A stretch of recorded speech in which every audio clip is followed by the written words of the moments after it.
अस्सलाम वालेकुम, मैं हूं ज़ीशान ख़ान और मैं आपको खुशामदीद कहता हूं अपने यूट्यूब चैनल पे। उम्मीद करता हूं आप लोग सब खैरियत से होंगे। और आज की जो वीडियो है वो बहुत इम्पोर्टेंट है, क्योंकि बहुत से लोग इसी कन्फ्यूजन का शिकार रहते हैं कि अगर हमने फाइलर होना है, एक्टिव होना है या रिटर्न्स फाइल करनी है, तो क्या हमारे ऊपर रिटर्न्स फाइल करना ज़रूरी भी है या नहीं, या हमें रिटर्न्स फाइल करनी चाहिए, या ऐसे कौन कौन से लोग हैं जिनको रिटर्न्स फाइल करना according to income tax law, income tax ordinance must है कि वो लोग अपने रिटर्न्स फाइल करेंगे, जिनके ऊपर यानी एक तरह से ड्यूटी हो जाती है, फ़र्ज़ हो जाता है कि जब आपने रिटर्न्स फाइल करनी है। तो वो ऐसे कौन से लोग हैं, आज वो मैं आपके साथ बातें शेयर करूँगा ताकि ये कन्फ्यूजन दूर हो सके। उसमें सबसे पहले तो मैं आपको ये बता दूं कि इनकम टैक्स ऑर्डिनेंस 2001 जो है हमारा, उसका सेक्शन 114 है रिटर्न ऑफ इनकम, यानी सेक्शन 114, जो कि इस तमाम चीज़ों को डील करता है कि किन किन लोगों को रिटर्न्स फाइल करनी ज़रूरी हैं, रिटर्न्स किस तरीके से फ़ाइल होनी है, और रिटर्न्स फाइल करने का क्या तरीका कार होगा। ठीक है, ये इसके अंदर सेक्शन 114 है जो डील करता है इस चीज़ को। और जो लोग फाइलर हैं या जो कंसल्टेंट्स, उनको पता ही है कि जब हम रिटर्न्स फाइल करते हैं तो सेक्शन 114 के तहत ही होती है, और जो वेल स्टेटमेंट होती है वो 116 के तहत होती है।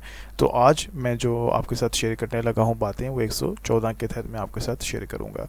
सबसे पहले तो मैं आपको सिंपली वर्ड्स में मैं आपको बताऊँगा कि ये वो पर्सन है, following persons are required to furnish a return. ये वो लोग हैं जिन्होंने अपनी रिटर्न्स फाइल करनी है। कौन कौन है जी? एवरी कंपनी, हर जो कंपनी जो रजिस्टर्ड है वो, every person other than a company whose taxable income for the year exceeds the maximum amount that is not chargeable to tax under this ordinance for the year। यानी वो लोग जिनकी income exempt income से ज़्यादा होती है, यानी कि जब अगर मैं बात करूं बिज़नेस इनकम की, तो जो एग्जाम्प्ट इनकम है वो 4 लाख है, और जो सैलरीड है वो 6 लाख है जो करंटली चल रहा है। तो अगर किसी की इनकम 6 लाख से ज़्यादा हो जाती है सैलरी में, और बिज़नेस इनकम 4 लाख से ज़्यादा हो जाती है, तो उसको भी रिटर्न फाइल करना मस्ट हो जाता है इस सेक्शन के तहत।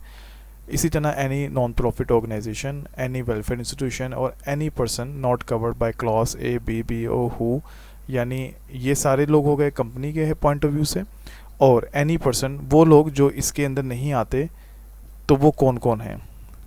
वो हैं जी ये लोग, has been charged to tax in respect of any of the two preceding tax है, यानी अगर उनके नाम पे पिछले 2 सालों में कभी भी टैक्स डिडक्ट हुआ है उनके नाम पे, लाइक कोई प्रॉपर्टी ली हो पिछले 2 साल में, या गाड़ी ली हो, इवन के मोबाइल आप बैलेंस यूज़ करते हैं उसके ऊपर भी आपके नाम पे टैक्स करता है। अगर आपने कोई बैंकिंग ट्रांजैक्शंस की हैं उसके ऊपर आपके नाम पे टैक्स डिडक्ट हुआ है, तो फिर इसका मतलब ये है कि आपने इनकम टैक्स रिटर्न जमा करवानी है। और दूसरा है कि जी क्लेम्स और लॉस कैरी फॉरवर्ड, अगर अगर आपका कोई लॉस हुआ है और आप उसको कैरी फॉरवर्ड करना चाहते हैं, यानी एडजस्ट करना चाहते हैं, तो वो आपको फिर रिटर्न फाइल करनी पड़ेगी।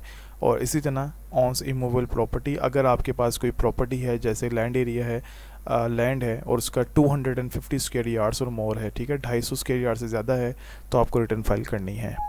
और इसी तरह अगर आपके पास immovable property with a land area 500 square yards और more located in rating areas, ठीक है, ये कुछ कैटेगरीज दी हुई हैं।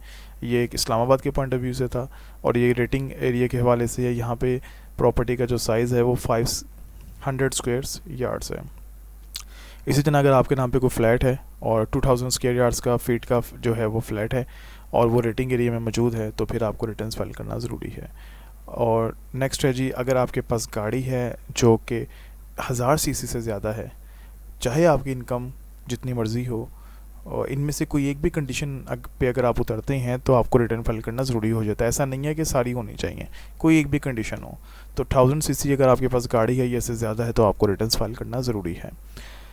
उसके बाद अगर आपके नाम पे एंटीन बन चुका है पहले, अगर आपने बनवा लिया था शौक शौक में, तो फिर अब आपको रिटर्न फाइल करना ज़रूरी है। ऐसा नहीं हो सकता कि आप एंटीन बना के रख लें और रिटर्न फाइल ना करें। नेक्स्ट है जी, अगर आपके नाम पे कमर्शियल या इंडस्ट्रियल कनेक्शन लगा हुआ है बिजली का, तो फिर भी आपको रिटर्न फाइल करना ज़रूरी होगी।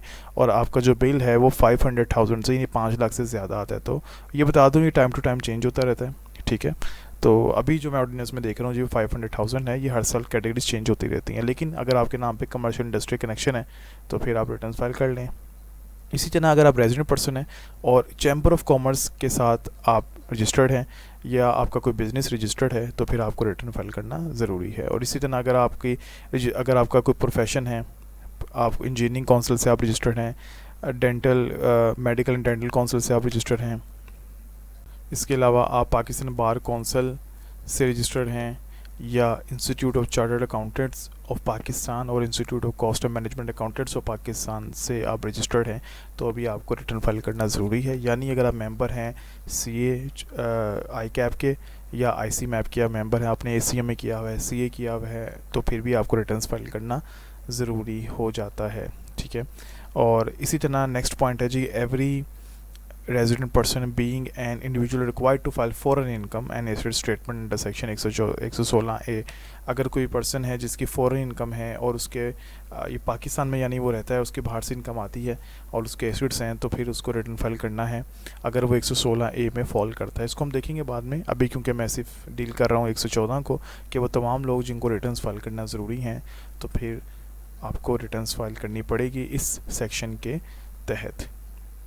ये कुछ कंडीशंस यहाँ पे लिखी हुई हैं, ठीक है। उन लोगों की फिर बता दूँ कि ये ज़रूरी नहीं है कि ये सारी कंडीशंस अप्लाई, उनमें से कोई एक भी कंडीशन अप्लाई होगी तो आपको रिटर्न फाइल करना ज़रूरी हो जाएगा। ठीक है। तो ये थी जी आज की वीडियो, जिसमें मैंने आपको ये बताना था कि ऐसे कौन कौन से लोग हैं। और एक और बात मैं बता दूं कि अगर आप फाइलर होने के बेनिफिट्स लेना चाहते हैं, एक्टिव होना चाहते हैं, एक्टिव स्टेटस के बेनिफिट्स लेना चाहते हैं, क्योंकि पाकिस्तान में एक्टिव फाइलर को बहुत सारे बेनिफिट्स जो हैं वो मौजूद हैं और गवर्नमेंट जो है बहुत से बेनिफिट देती है। लाइक अगर आपने कोई इन्वेस्टमेंट की हुई है नेशनल सेविंग्स में, तो भी आपको वहाँ पे टैक्स की छूट मिलेगी। 50% जो आपका टैक्स है वो हाफ़ हो जाएगा।